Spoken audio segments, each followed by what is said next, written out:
ខ្ញុំមានព័ត៌មានមួយចំនួននិងជាព័ត៌មានបន្ទាន់ដែលចង់ជម្រាបជូនបងប្អូនផងដោយសារតែព្រឹត្តិការណ៍ដែលកំពុងតែកើតឡើងនេះគឺមានភាពក្តៅគគុកណាស់នៅឯប្រទេសកម្ពុជា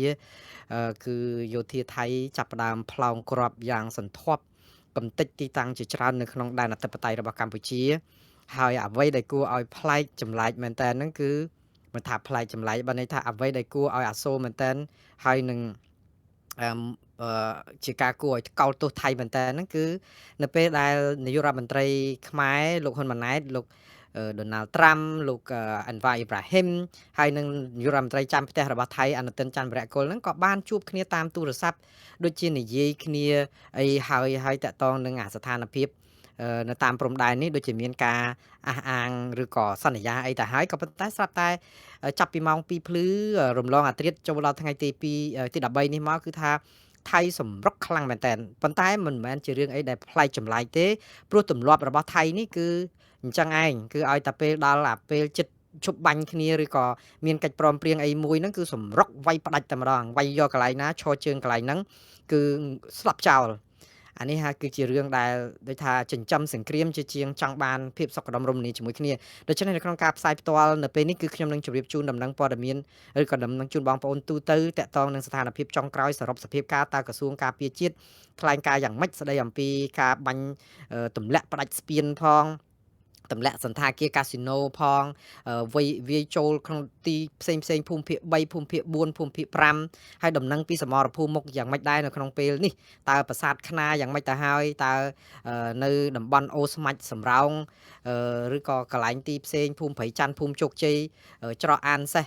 អីនោះយ៉ាងម៉េចដែរទៅហើយដូច្នេះខ្ញុំនឹងស្រង់ព័ត៌មានទាំងអស់នេះមកជម្រាបជូនបងប្អូនតាមការគួរហើយនឹងនិយាយអំពីក្រុមបងប្អូនប្រជាពលរដ្ឋខ្មែរនៅគ្រប់ទិសទីរៀបចំធ្វើបាតកម្មមួយដ៏ធំនៅចុងសប្តាហ៍នេះធ្វើទាំងថ្ងៃសៅរ៍ទាំងថ្ងៃអាទិត្យតើគេធ្វើនៅឯណាខ្លះធ្វើដើម្បីអីបងប្អូនអាចចូលរួមបានយ៉ាងដូចម្ដេចខ្ញុំនឹងជម្រាបជូនលម្អិតនៅក្នុងការផ្សាយផ្ទាល់ទាំងអស់នេះដែរប៉ុន្តែជាកិច្ចចាប់ផ្ដើមបងប្អូនគឺមកដល់ម៉ោងនេះបើតាមសេចក្តីរាយការណ៍របស់ក្រសួងការពារជាតិកម្ពុជាហើយនឹងរូបភាពដែលផ្ដិតពីកន្លែងកើតហេតុមកដែលចែកផ្សាយតាមបណ្ដាញសង្គមនោះគឺឃើញថាខាងកងទ័ពថៃបានសម្រុកវាយសន្ធាប់ចូលមកក្នុងដែនអធិបតេយ្យយើងយ៉ាងខ្លាំងហើយនេះគឺជាសេចក្តីថ្លែងការណ៍ឬក៏សេចក្តីប្រកាសព័ត៌មានរបស់ក្រសួងការពារជាតិដែលទើបតែធ្វើសន្និសីទសារព័ត៌មានមុននេះប្រហែលជាមិនដល់1ម៉ោងនៅឡើយទេបងប្អូនដែលគាត់និយាយអំពីការដែលទន្ទ្រានឈ្លានពានដីកម្ពុជាពីសំណាក់យោធាថៃ7ថ្ងៃជាប់គ្នាហើយបងប្អូនគឺតាំងពីថ្ងៃទី7ខែធ្នូមកថ្ងៃនេះថៃបានប្រើយន្តហោះប្រដេញចម្បាំងទម្លាក់គ្រាប់ប្រភេទ F16 របស់អាមេរិកប្រើគ្រាប់បែកចង្កោមប្រើនិយាយទៅគឺដាក់ពង្រាយទាហានដល់ច្រើនលើសលប់ដើម្បីទន្ទ្រានយកទឹកដីខ្មែរក្រសួងការពារជាតិបញ្ជាក់ច្បាស់មួយគឺថាទាហានថៃឈ្លានពានទន្ទ្រានដើម្បីយកទឹកដីខ្មែរបាទនេះគឺជាចំណុចមួយដែលយើងទាំងអស់គ្នាគួរឈឺចាប់មែនតើព្រោះការដែលទន្ទ្រានឈ្លានពានទឹកដីខ្មែរដើម្បីរំលោភបំពានដែនអធិបតេយ្យបែបនេះគឺជាការដែលទង្វើដែលមិនអាចទទួលយកបានតតែសោះហើយក្រៅពីនោះគឺថៃប្រើ drone ប្រើគ្រាប់ផ្លោងគឺបាញ់ចម្រោះចូលភូមិភាគ3ភូមិភាគ4ភូមិភាគ5បាទនៅឯភូមិភាគ3យើងដឹងហើយនៅខេត្តកោះកុងបងប្អូនឃើញប្រជាពលរដ្ឋយើងវិច្ចបង្វិច្ចរត់ទាំងកូនចៅរញ៉េរញ៉ាក់ទាំងកណ្ដាលរាត្រីគឺរំលងអាត្រៀតម៉ោង2ទៅហើយហ្នឹងគឺល្មមពេលដែលទទួលទានដំណេកលងលក់ស្កប់ស្កល់ក៏ប៉ុន្តែផ្ទុយទៅវិញគឺជាយោស័ព្ទអាក្រក់មួយសម្រាប់ប្រជាពលរដ្ឋនៅខេត្តកោះកុងដែរដោយត្រូវនាំកូននាំចៅដឹកឬលើរថយន្តម៉ូតូយានជំនិះអ្វីដែលអាចធ្វើបានជំលះចេញពីភូមិឋានទាំងកណ្ដាលយប់ដើម្បីទៅរកទីទួលមានសុវត្ថិភាពដោយសារបើតាមក្រសួងការពារជាតិគឺខាងយោធាថៃគឺកងទ័ពជើងទឹកថៃតែម្ដងគឺបាញ់ផ្លោងពីនាវាចម្បាំងបងប្អូនប្រើកំភ្លើងគ្រាប់កំភ្លើងផ្លោងនឹងមក20គ្រាប់ចូលក្នុងខេត្តកោះកុងហើយនៅក្នុង20គ្រាប់ហ្នឹងគឺ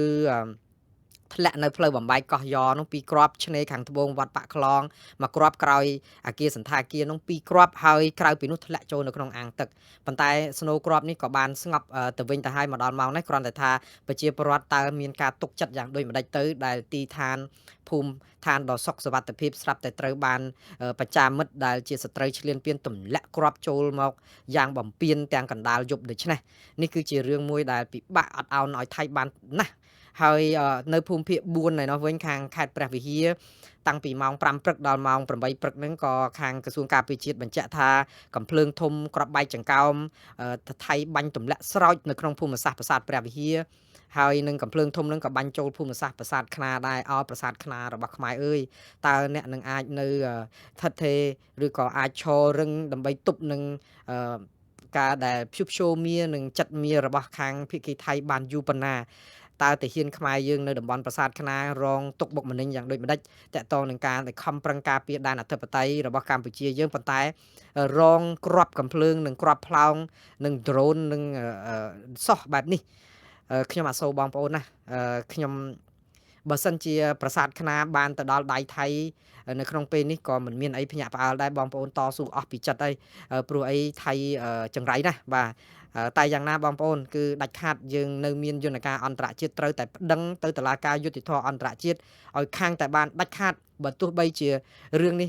ត្រូវចប់ទៅមានការព្រមព្រៀងគ្នាយ៉ាងម៉េចក៏ដោយគឺអំពើប្រព្រឹត្តរបស់ថៃនៅច្រើនស្អិចស្កះណាស់ដែលមិនអាចរួចខ្លួនទេគឺត្រូវតែប្តឹងទៅតុលាការអន្តរជាតិទាំងនេះឲ្យឆាប់តាមដែលអាចធ្វើទៅបានហើយនៅឯភូមិភាគបន្ទាប់ទៀតគឺតកតងភូមិភាគ5ឯនោះវិញគឺនៅភូមិព្រៃច័ន្ទនៅខេត្តបន្ទាយមានជ័យតាំងពីម៉ោង7យប់ដល់ម៉ោង8ព្រឹកហ្នឹងគឺថាគ្រាប់ដូចលិចផ្ទុះដ្រូនទម្លាក់គ្រាប់បែកចូលភូមិព្រៃច័ន្ទបាញ់ផ្លោងភូមិជោគជ័យតាហ៊ានថ្មើរជើងចង់រុលចូលប៉ុនប៉ងមកគ្រប់គ្រងលាក់រុញទៅរុញមកដ្រូនទម្លាក់គ្រាប់នៅឯភូមិឃុំថ្មដាបាញ់កំទេចសន្តាគារនៅឃុំថ្មដានឹង2គ្រាប់ F16 ទម្លាក់គ្រាប់6គ្រាប់នៅឃុំថ្មដាខេត្តពោធិ៍សាត់កំទេចស្ពានជ័យជំនះទាំងស្ពានថ្មីទាំងស្ពានចាស់គឺបាក់បែកខ្ទេចខ្ទីអស់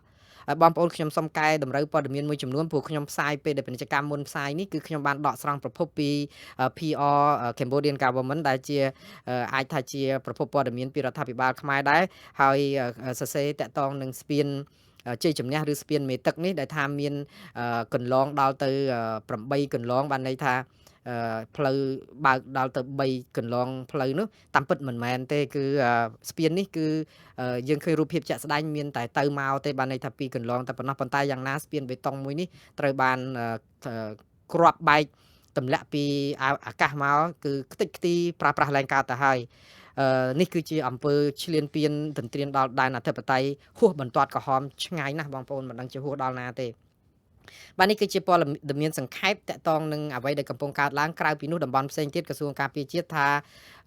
ស្ងប់ស្ងាត់ប៉ុន្តែបងប្អូន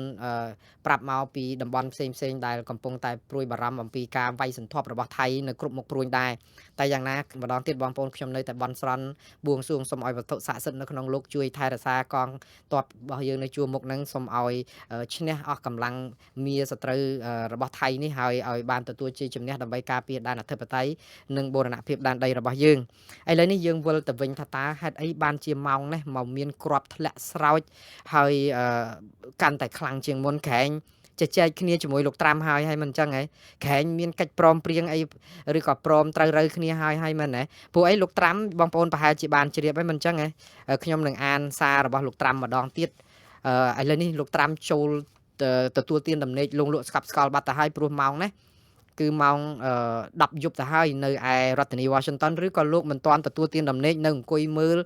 ថៃបំពេញកិច្ចព្រមព្រៀងនេះម្ដងទៀតឬក៏យ៉ាងដូចម្ដេចទេអ្វីដែលលោកត្រាំបានសរសេរសារតាមរយៈសេតវិមានក្រោយជួបលោកអាន់វ៉ាអេប្រាហ៊ីមក្រោយជួបលោកហ៊ុនម៉ាណែតក្រោយជួបលោកអនុទិនច័ន្ទវរៈគុលតាមរយៈទូរស័ព្ទរួចមកគាត់ក៏បានសរសេរសារបែបនេះនៅតាមបណ្ដាញសង្គមឬក៏ការផ្សព្វផ្សាយរបស់សេតវិមានហ្នឹងអមដោយរូបថតរបស់គាត់ផងហើយមានសារដែលមើលទៅគួរឲ្យកក់ក្ដៅគាត់សរសេរថាភាគីទាំងពីរគឺកម្ពុជានិងថៃយល់ព្រមឈប់បាញ់គ្នាហើយពាក្យឈប់បាញ់គ្នាហ្នឹងគាត់សរសេរអក្សរធំដែលជាភាសាអង់គ្លេសគឺបានន័យថាសង្កត់ន័យខ្លាំងមែនតើគឺឈប់បាញ់គ្នាមែនតើណាគាត់សរសេរថាភាគីកម្ពុជានិងថៃយល់ព្រមឈប់បាញ់គ្នាចាប់ពីយប់ថ្ងៃទី12ខែធ្នូនេះយប់ហ្នឹងបានន័យថាយប់បានន័យថាមិនទៅបងប្អូនយប់ថ្ងៃទី12ខែធ្នូហ្នឹងគឺនៅសល់ប្រហែលម៉ោងទៀតដើម្បីផុតអាយប់ហ្នឹងមិនទាន់ចូលភ្លឺអញ្ចឹងបានន័យថារហូតដល់ម៉ោង12ទៀតបានន័យថានៅសល់ប្រហែលម៉ោងទៀតបងប្អូនឥឡូវម៉ោង9ម៉ោង10នៅស្រុកខ្មែរម៉ោង10នៅ សំទោសម៉ោង10យប់នៅឯរដ្ឋធានី Washington កន្លែងលោកត្រាំនៅហ្នឹងនៅថ្ងៃទី12នៅឡើយអញ្ចឹងគាត់និយាយថាបទឈប់បាញ់នេះគឺយល់ព្រមទាំងពីរភាគីហ្នឹងគឺអនុវត្តភ្លាមចាប់ពីយប់ថ្ងៃទី12ខែធ្នូនេះតទៅអញ្ចឹងបើសិនជានិយាយឲ្យត្រូវគឺឲ្យតែចូលប្រលប់វាត្រូវតែយប់វាត្រូវចាប់បាត់ហើយមិនអញ្ចឹងវាត្រូវនឹងព្រឹកនៅស្រុកខ្មែរបានន័យថាម៉េចគឺព្រឹកចាប់ពីម៉ោង7ព្រឹក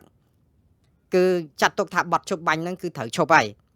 ប៉ុន្តែដើម្បីឲ្យត្រូវនឹងអ្វីដែលលោកត្រាំនិយាយនេះបើនិយាយយប់ចូលជាធរមានយប់គឺតតែដល់ម៉ោង12យប់ហ្នឹងហ្មងបានន័យថាអាចនឹងឆ្លងរំលងអាត្រៀតហ្នឹងចូលថ្ងៃទី12 13អញ្ចឹងវាត្រូវនឹងម៉ោង12ព្រឹកនៅស្រុកខ្មែរនេះម៉ោង12ថ្ងៃត្រង់នេះបានចប់ឬក៏ចូលអាការឈប់បាញ់ហ្នឹងជាធរមានបើតាមយើងបកស្រាយព្រោះគាត់អត់និយាយកំណត់ម៉ោងទេគាត់ថាភាគីទាំងពីរហ្នឹងយល់ព្រមជាមួយគាត់ថាឈប់បាញ់ជាបន្ទាន់ចាប់ពីរាត្រីថ្ងៃទី12ខែធ្នូនៅអាមេរិកនេះទៅបានន័យថាចាប់ពីថ្ងៃត្រង់ម៉ោង12ថ្ងៃត្រង់ត្រូវនឹងថ្ងៃទី13នៅខែនៅប្រទេសកម្ពុជាបើយើងនិយាយឲ្យជាក់ស្ដែងណាអញ្ចឹងហើយបានតែយើងឃើញថាអាក្របបែកហ្នឹងវាអត់ព្រមឈប់សោះព្រោះថៃវាយផ្ដាច់តែម្ដងដើម្បីនៅសល់2ម៉ោងទៀតបើយើងនិយាយឲ្យតាមអ្វីដែលលោកត្រាំនិយាយអញ្ចឹងអាការដែលគាត់ប្រកាសហ្នឹងវាអាចនៅ2ម៉ោងទៀតដើម្បីឲ្យអាហ្នឹងចូលជាធរមានអញ្ចឹងបានន័យថាអ្វីដែលថៃផ្លោហ្នឹងចង់ថៃថាឆាចោលអត់មានតាក់តងនឹងបាត់ឈប់បាញ់ទេព្រោះអីបើព្រមព្រៀងគ្នាយ៉ាងម៉េចទៅតាមសំណេររបស់លោកត្រាំគឺទាល់តែផុតរាត្រីនៅសហរដ្ឋអាមេរិកនេះចឹងបានន័យផុតម៉ោង12យប់នៅអាមេរិកវាត្រូវនឹងម៉ោង12ថ្ងៃត្រង់ថ្ងៃទី13នោះឯងចឹងបានន័យថាថៃគឺនៅតែវាទីនៅតែបំផ្លោងគ្រាប់រហូតដល់2ម៉ោងទៀតហ្នឹងគឺថាសន្ធាប់យើងឈរជើងបានយើងឈរជើងមិនបានគឺថៃក្តោបកន្លែងណាឈរជើងបានកន្លែងណាពេលដែលបាត់ឈប់បាញ់ហ្នឹងចូលជាធរមានគឺថៃនឹងប្រកាសគ្រប់គ្រងតំបន់នឹងដូចអាថ្ងៃទី24ដល់ថ្ងៃទី28ទៀតដែរល្បិចដដែលស្ទីលដដែលអំពើឈ្លានពានដដែលគឺថៃប្រើធ្វើបានដោយអត់មានអៀនខ្មាស់អញ្ចឹងក្រៅតែពីការព្រមព្រៀងហ្នឹងលោកត្រាំបាននិយាយថាភាគីទាំងពីរក៏យល់ស្របទៅអនុវត្តតាមអ្វីដែលមានស្រាប់ហ្នឹងគឺអីគឺប័ណ្ណឈប់បាញ់គឺសេចក្តីថ្លែងការណ៍រួមនៅទីក្រុងកាឡាលំពួរថ្ងៃទី26ខែតុលាដែលមានលោកត្រាំជាអធិបតីដូច្នេះបានន័យថាគាត់និយាយថាភាគីទាំងពីរយល់ព្រមហើយនេះអានេះអ្វីបើតាមលោកត្រាំណាហើយខ្ញុំនឹងបញ្យល់ថាលោកអនុទិនចាំវរៈគុលនិយាយមិនលោកហ៊ុនម៉ាណែតនិយាយមិនហេតុអីបានជាលោកត្រាំថាពីរអ្នកនឹងព្រមហើយហេតុអីបាននៅតែបាញ់គ្នានៅឡើយនៅពេលដែលគាត់ចេញសារបើតាំងពីគាត់ចេញមកគឺប្រហែលប្រហែលហើយ6ម៉ោងហើយហ្នឹង5-6ម៉ោងហើយបងប្អូនដូច្នេះឥឡូវក្រៅពីហ្នឹងគឺនៅក្នុងសាររបស់លោកត្រាំដែលនិយាយថាភាគីទាំងពីរយល់ព្រមឈប់បាញ់គ្នាចាប់ពីថ្ងៃត្រង់និយាយទៅនៅស្រុកខ្មែរហ្នឹងឬក៏ចាប់ពីរាត្រីនៅស្រុកអាមេរិកនេះថ្ងៃ12នេះហ្នឹងគឺគាត់ថាប្រទេសកម្ពុជានិងថៃត្រៀមខ្លួនរួចរាល់ដើម្បីសន្តិភាពនិងបន្តពាណិជ្ជកម្មជាមួយនឹងអាមេរិកបាទពាក្យពាណិជ្ជកម្មហ្នឹងគឺអត់ដែលចោលទេព្រោះអីលោកត្រាំគាត់ធ្វើអ្វីៗគឺដើម្បីពាណិជ្ជកម្មហ្នឹងធំជាងគេអញ្ចឹងបើសិនជាចោលអាហ្នឹងក៏តាមកើតដែរតែយ៉ាងណាពាណិជ្ជកម្មមិនពាណិជ្ជកម្មវាមិនអីទេព្រោះឲ្យតែខ្មែរត្រូវរើគ្នាឬក៏ឈប់មានសង្គ្រាមទៅរកទទួលទានជាមួយគ្នាបានទាំងថៃទាំងខ្មែរទាំងអាមេរិកវាមិនអីដែរចុងក្រោយលោកបន្តថារឿងផ្ទុះអាវុធនេះចាំមើលសំណេរលោកត្រាំហើយបើយើងស្ដាប់មកគឺមានអ្នកទូពិតទៅហើយចាំមើលអ្នកណាទូពិតឲ្យប្រកាសលោកបន្តថាដើមហេតុនៃការបាញ់គ្នានាពេលថ្មីនេះគឺបណ្ដាលមកពីការផ្ទុះគ្រាប់នៅក្បែរផ្លូវដែលជារឿងចៃដន្យនឹងធ្វើឲ្យបាត់បង់ជីវិតទាហានថៃម្នាក់និងរបួសច្រើនអ្នកក៏ប៉ុន្តែបែរជាថៃវាយបកសងសឹកកម្ពុជាវិញយ៉ាងចាស់ដៃចុងក្រោយលោកអរគុណលោកនាយករដ្ឋមន្ត្រីម៉ាឡេស៊ីអាន់វ៉ាអ៊ីប្រាហ៊ីមដែលបានជួយសម្របសម្រួលរឿងព្រំដែននេះ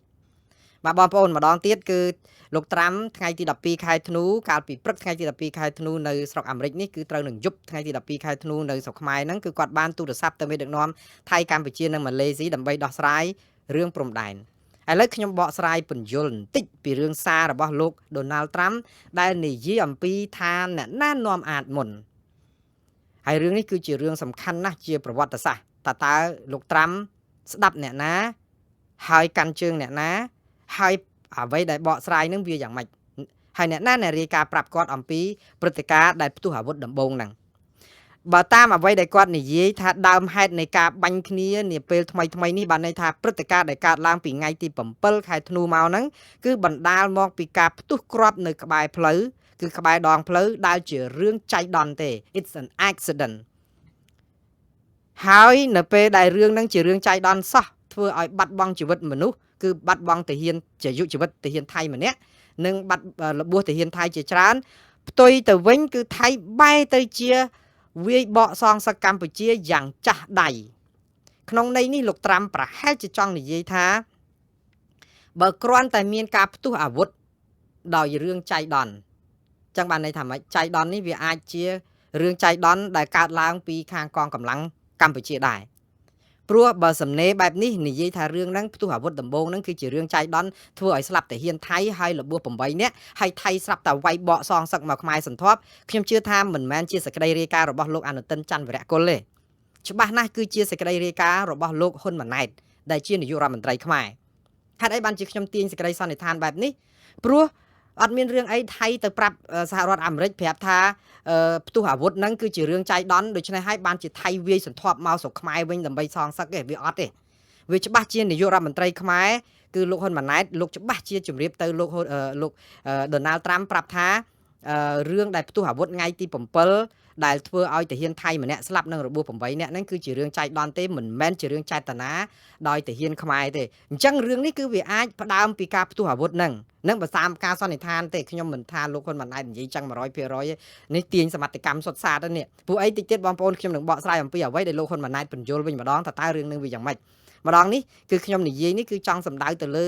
នៃការទូតនិងភាសាផ្លូវការរបស់អ្នកនយោបាយពេលខ្លះយើងត្រូវអានឲ្យលើសពីអ្វីដែលជានៅលើបន្ទាត់នឹងយើងអានក្រោមបន្ទាត់លើបន្ទាត់ហើយគិតមើលត្រេះរិះពិចារណាតាមបែបសង្កេតបើក្នុងន័យនេះគឺអាចនិយាយថាវាអាចមានការផ្ទុះគ្រាប់ផ្ទុះអាវុធឬក៏ផ្ទុះគ្រាប់នៅតាមដងផ្លូវអញ្ចឹងមែនមិនដឹងថាអ្នកណាបាញ់អ្នកណាធ្វើឲ្យផ្ទុះក៏ប៉ុន្តែអាចជាការរាយការណ៍ប្រាប់ពីខាងកម្ពុជាប្រាប់ថាគ្រាប់ហ្នឹងផ្ទុះដោយចៃដន្យទេហើយទៅធ្វើឲ្យស្លាប់ទាហានថៃម្នាក់និងរបួស8នាក់ជាងការសម្របសម្រួលគ្នានិយាយគ្នាថាវាផ្ទុះដោយចៃដន្យទេវាគួរតែនិយាយគ្នាថៃបែរទៅជាបាញ់ស្រោចវាយប្រហារមកកម្ពុជាចោទថាព្រឹត្តិការណ៍ផ្ទុះគ្រាប់ហ្នឹងដែលលោកត្រាំថាមានភាគីមួយដែលរាយការណ៍ថាចៃដន្យខ្ញុំជឿថាច្បាស់ជាភាគីកម្ពុជាហើយបែរជាយកព្រឹត្តិការណ៍ហ្នឹងថាកម្ពុជានាំភ្លើងបាញ់មុនធ្វើឲ្យថៃចាប់ផ្ដើមបាញ់ស្រោចមកកម្ពុជាយ៉ាងសន្ធាប់រហូតដល់កម្ពុជាអត់ទ្រាំលែងបានក៏តបតទៅវិញប៉ុន្តែមុននឹងតបតហ្នឹងគឺថៃបាញ់វាយឡើងទុកសាច់អញ្ចឹងសរុបសេចក្តីមកតាមអ្វីដែលលោកត្រាំលើកឡើងនេះខ្ញុំជឿថាលោកហ៊ុនម៉ាណែតច្បាស់ជានិយាយអំពីព្រឹត្តិការណ៍ផ្ទុះគ្រាប់ដោយចៃដន្យនេះហើយបើជាការផ្ទុះគ្រាប់ដោយចៃដន្យឧទាហរណ៍ថាគ្រាប់នឹងកើតឡើងផ្ទុះដោយសារតែទាហានខ្មែរចោះខ្ញុំនិយាយម្ដងទៀតសមត្ថកម្មក៏វាអត់មានរឿងអីដែលទៅកើតនៃការផ្ទុះអាវុធរហូតដល់ទៅបាញ់គ្នាឬក៏ថៃសម្រុកមកឲ្យមិនមែនសម្រុកតែមួយមុខព្រួញទេគឺគ្រប់ទិសទីទាំងអស់ចឹងបានន័យថាថៃយ៉ាងម៉េចគឺចិញ្ចឹមចិត្តឲ្យតែមានរឿងអីកើតឡើងគឺយកអាហេតុផលហ្នឹងមិននិយាយស្ដាប់គ្នាឬក៏មិនជជែកគ្នាមិនបកស្រាយមិនទទួលយកអីទាំងអស់គឺឲ្យតែបានហេតុគឺចាប់ផ្ដើមបាញ់យក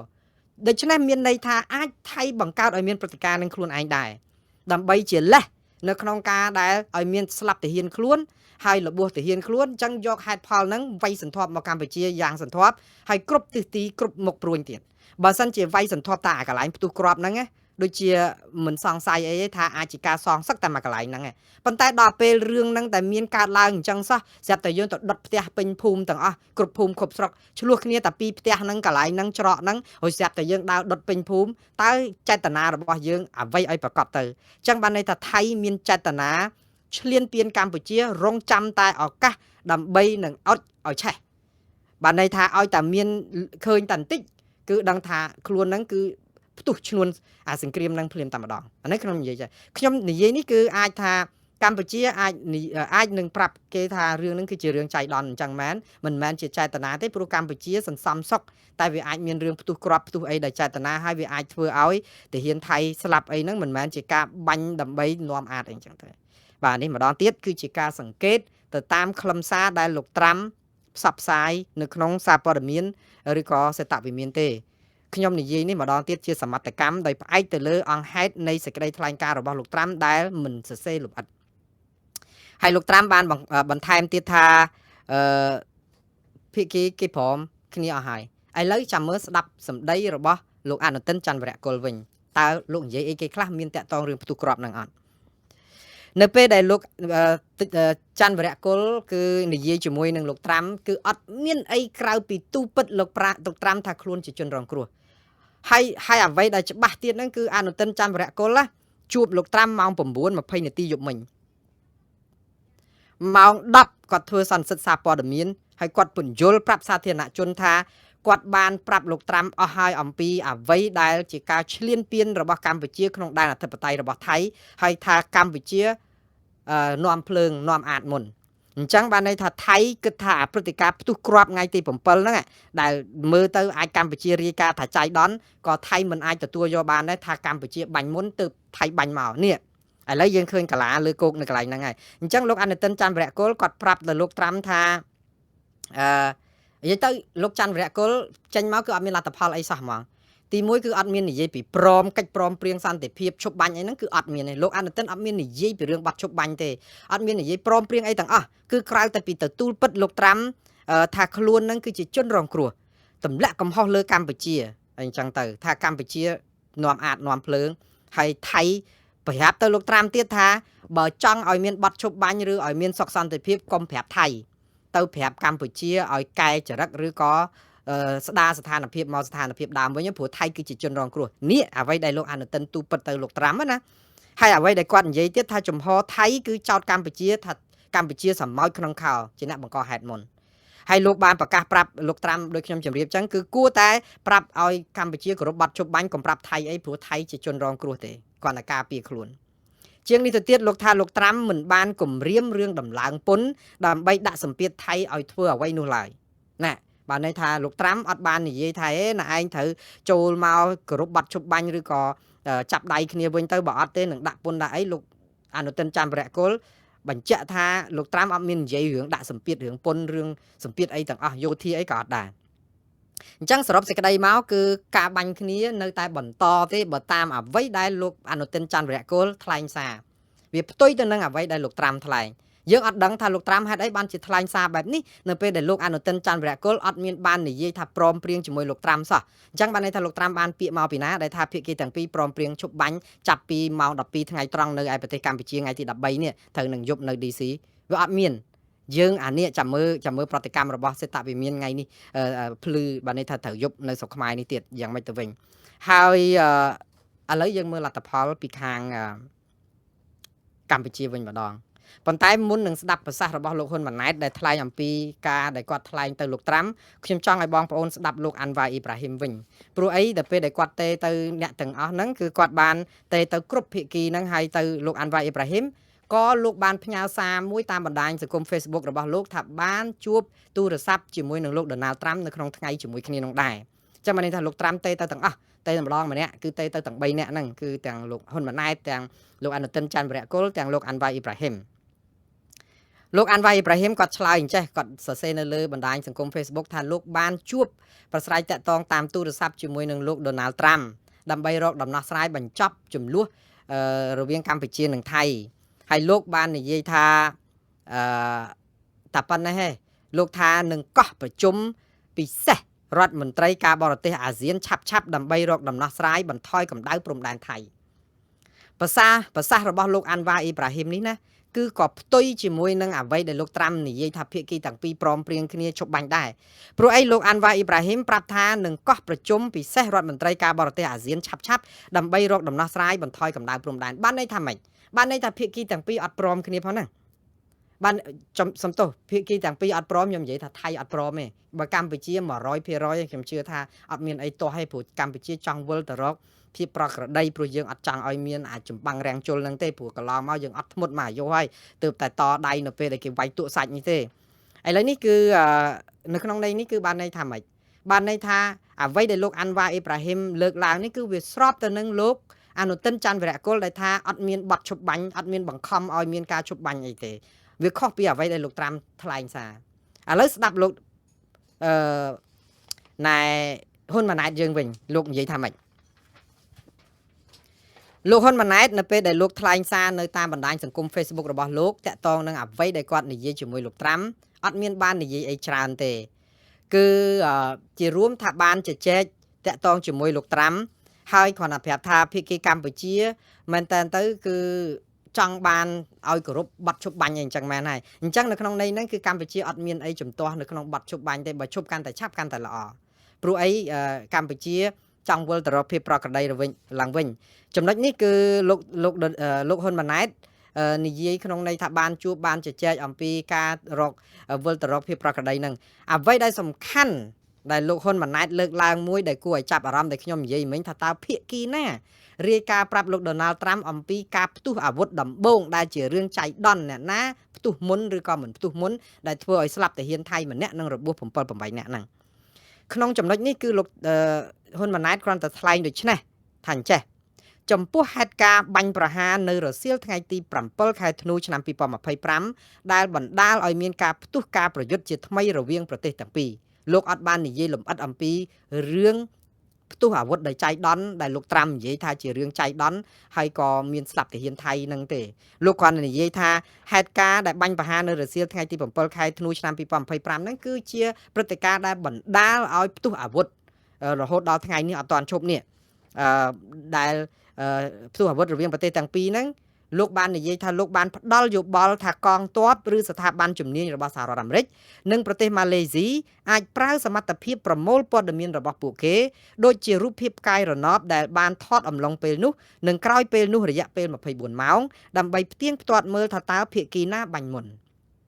វិធីសាស្ត្រនេះអាចជាវិធីសាស្ត្រងាយស្រួលនិងមានតម្លាភាពបំផុតក្នុងការផ្ទៀងផ្ទាត់ហេតុការណ៍នេះហើយកម្ពុជាត្រៀមខ្លួនសហការក្នុងករណីមានតម្រូវការ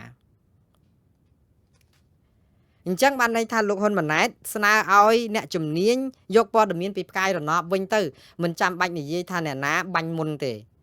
បានន័យថាម៉េចបានន័យសំបីថាអាព្រឹត្តិការណ៍ដែលកើតឡើងដោយគេហៅថាចៃដន្យហ្នឹងក៏កម្ពុជាមិនមែនជាអ្នកបាញ់មុនដែរតើអ្នកណាឲ្យប្រកាសទៅអញ្ចឹងបានន័យថាភាគីថៃបង្កើតឲ្យមានព្រឹត្តិការណ៍ផ្ទុះអាវុធស្លាប់ទាហានខ្លួនឯងហើយរបួស8នាក់ហើយស្រាប់តែយកលេសហ្នឹងវាយបកមកខាងកម្ពុជាវិញឬយ៉ាងម៉េចព្រោះអីបើតាមប្រសាសន៍លោកហ៊ុនម៉ាណែតដូចជាចង់ឲ្យមានប្រព័ន្ធផ្កាយរណបយកមកមើលទៅថាអ្នកណាចាប់ផ្ដើមមុនឬក៏ករណីផ្ទុះអាវុធហ្នឹងវារឿងចៃដន្យមិនចាញ់ដន្យលោកអត់បាននិយាយទេក៏ប៉ុន្តែក៏និយាយតាក់ទងនឹងឧបទ្ទវហេតុឬក៏ហេតុការណ៍ដែលកើតឡើងនៅថ្ងៃទី7ដែលនាំឲ្យផ្ទុះអាវុធរហូតដល់7ថ្ងៃជាប់គ្នានេះបាទតើប្រព័ន្ធផ្កាយរណបឯណាទៅឆ្លោះទៅមើលអីដើម្បីនឹងដោះស្រាយនរណាបាញ់មុននរណាមិនបាញ់មុនអីហ្នឹងព្រោះភាគីទាំងសងខាងអត់និយាយគ្នាបានហើយហ្នឹងចុះយើងជជែកគ្នាអត់បានលោកត្រាំហ្នឹងចេះតែស្ដាប់ទៅដល់ពេលគាត់ស្ដាប់ទៅគាត់មកនិយាយថារឿងហ្នឹងគឺកើតឡើងមកដោយរឿងចៃដន្យយល់ច្រឡំអីអញ្ចឹងទៅហើយភាគីថៃស្រាប់តែចាត់ការយ៉ាងចាស់ដៃសងសឹកមកកម្ពុជាវិញន័យហ្នឹងគឺស្ដាប់ទៅគឺកម្ពុជាជាអ្នកដែលបង្កឲ្យមានរឿងណាបងប្អូនដោយសារតែមានករណីផ្ទុះអាវុធស្លាប់ទាហានថៃហើយនឹងអីចឹងបើស្ដាប់អ្វីដែលលោកត្រាំនិយាយបងប្អូន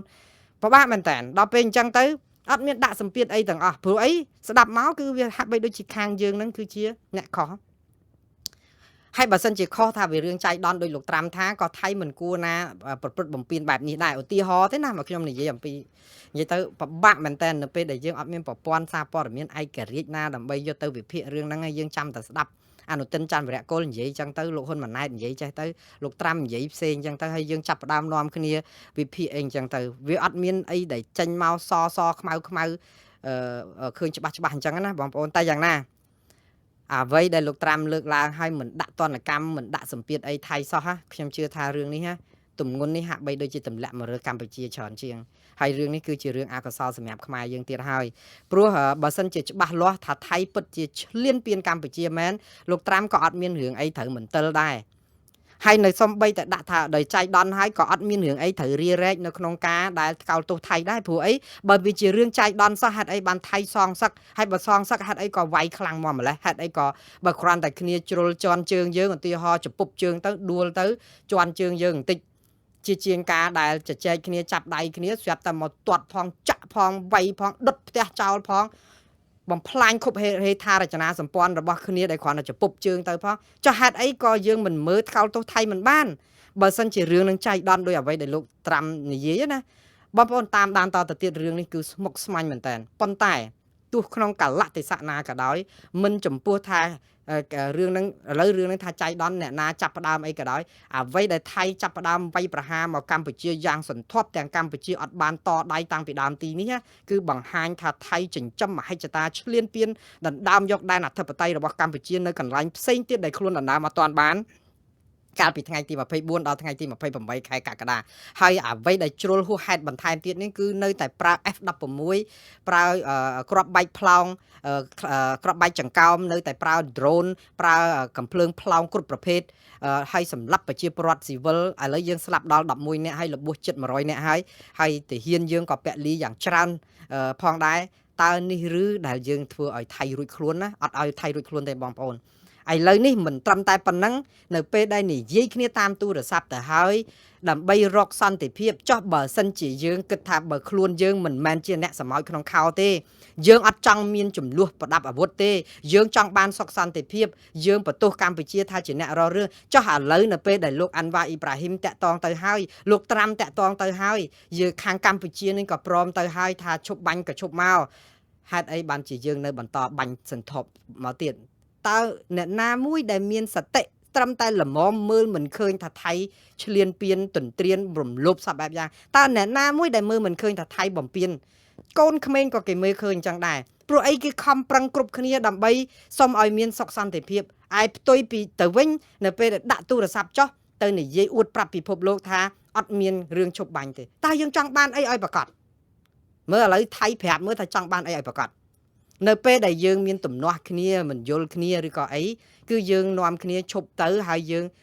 ជជែកគ្នាសុំទោសគ្នាឬក៏អីទៅវាចប់ហើយចាស់ហេតុអីបានជាយើងនៅមកដុតផ្ទះផងបាញ់សម្លាប់ចាក់សម្លាប់ប្រជាពលរដ្ឋឬក៏អ្នកដែលនៅគូមកខាងទៀតហើយឥឡូវមានចាស់ទុំមានអ្នកនៅក្នុងភូមិព្រឹទ្ធាចារ្យមានតឡាការអាជ្ញាកណ្ដាលអីគេចង់ស្អិតស្អំផ្សះផ្សាឪពុកម្ដាយអាណាព្យាបាលអីគេចង់ឲ្យយើងត្រូវរើគ្នាហេតុអីបានជាយើងនៅតែមិនត្រូវរើគ្នាបើយើងមានចិត្តថាយើងមិនមែនជាអ្នកនាំភ្លើងចុះហេតុអីក៏ភ្លើងនឹងនៅពេញខ្លួនយើងនៅពេលនេះម៉ោងនេះហេតុអីបានយើងនៅទម្លាក់គ្រាប់ផ្ដាច់ស្ពានមេទឹកនេះណាគឺគម្រាមផ្ដាច់យូរហើយប្រហែលហើយម្សិលមិញម្សិលមួយថ្ងៃហើយឲ្យជំលះឲ្យអី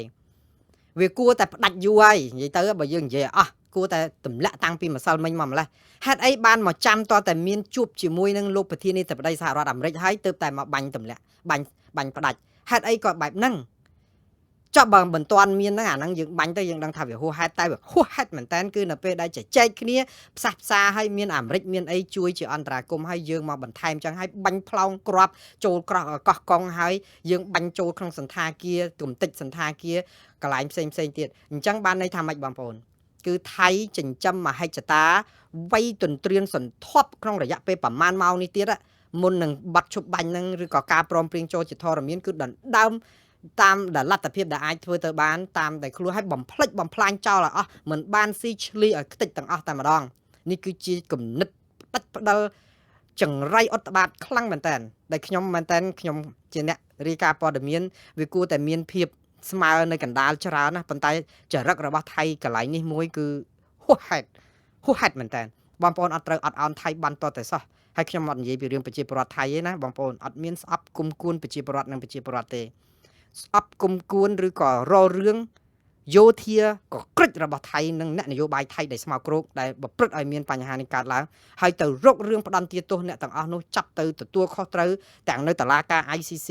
និងតុលាការយុត្តិធម៌អន្តរជាតិ ICJ ឲ្យខាងតែបានអត់ឲ្យត្រូវថៃរួចខ្លួនកន្លែងណាទេ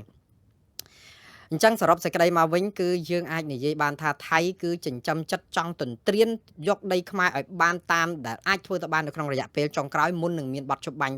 ឬកិច្ចព្រមព្រៀងសារថ្មីឬក៏បន្តមហិច្ឆតានេះគឺធ្វើយ៉ាងម៉េចបំផ្លិចបំផ្លាញដែលខ្លួនយកមិនបានគឺបំផ្លាញឲ្យខ្ទេចដូចជាប្រាសាទតាក្របីអីអញ្ចឹងបើខ្លួនឯងថាអានឹងជាប្រាសាទរបស់ខ្លួនឯងចោះឧទាហរណ៍ហេតុអីបានខ្លួនឯងកំតិចយើងសាកគិតមើលបើថាមានតែហ៊ានខ្មែរយកជាមូលដ្ឋាននៅប្រាសាទតាក្របីអូខេបានណែឯងចោតដូច្នេះទៅឃើញបាវខ្សាច់ឃើញអីប៉ុន្តែហេតុអីបានជាអ្នកត្រូវកំតិចប្រាំងប្រាសាទមួយចោលយើងដឹងថាមានវិធីអីផ្សេងទៀតដើម្បីដូចថាដោះស្រាយតាក់ទងនៅក្នុងការប្រយុទ្ធប្រឆាំងគ្នាហ្នឹងហេតុអីបានទៅវាយប្រហារឬក៏កំតិចអាគារប្រាំងប្រាសាទដែលគ្មានកំហុសអីតតែសោះយើងយកទៅជាចំណាប់ខ្មាំងឲ្យកំតិចចោលបែបនេះចោះបើសិនជានៅពេលដែលស្រុកត្រូវរើគ្នាវិញ ខ្ទេចអស់បាត់ទៅហើយហ្នឹងយើងបំផ្លាញបេតិកភណ្ឌជាតិរបស់កម្ពុជាដែលជាសម្បត្តិវប្បធម៌ដ៏ថ្លៃថ្លារបស់ខ្មែរដែលថៃខ្លួនឯងយកមិនបានទាមិនបានបំផ្លាញខ្ទេចខ្ទីតើយើងមានបេះដូងសាងពីអីប្រាសាទព្រះវិហារក៏តែអញ្ចឹងដែរចាញ់ក្តីទៅហើយហ្នឹងនៅតែចិញ្ចឹមចិត្តមកបំផ្លាញដងស្ទូចដងអីអាគារដែលសម្រាប់កសាងហេដ្ឋារចនាសម្ព័ន្ធស្ដារប្រាសាទព្រះវិហារឡើងវិញដោយសារជាបេតិកភណ្ឌពិភពលោកការពារដោយច្បាប់ធម្មអន្តរជាតិយើងទៅយកដ្រូនទៅកំទេចហើយនឹងអង្គុយហូរសាយសបាយនៅពេលដែលឃើញសំណង់អាគារនៅក្បែរនឹងរលំដួលតែបេះដូងយើងសាងពីអីបងប្អូនម្ដងទៀតណាគុំគួនស្អប់ខ្ពើមថ្កោលទោសតាមផ្លូវតុលាការកុំតាក់ថ្កោលទោសតាមផ្លូវរបៀបជេរបតិចផ្ដាសាគឺយើងមិនបានផលទេនាំឲ្យគេមើងងាយយើងគឺទៅតាមផ្លូវតុលាការយកបុគ្គលទាំងអស់នេះទាំងយោធាទាំងអ្នកនយោបាយថៃយកទៅផ្ដន់ទាទោសតាមអំណាចតុលាការព្រំប្រទានអន្តរជាតិហើយត្រូវប្តឹងទៅតុលាការយុត្តិធម៌អន្តរជាតិប្តឹងយកទាំងអស់ដែនអធិបតេយ្យដែលថៃរំលោភឈ្លានពានយកបានហ្នឹងគឺដាច់ខាតគឺមិនត្រូវអត់ឱនឲ្យថៃបានទេ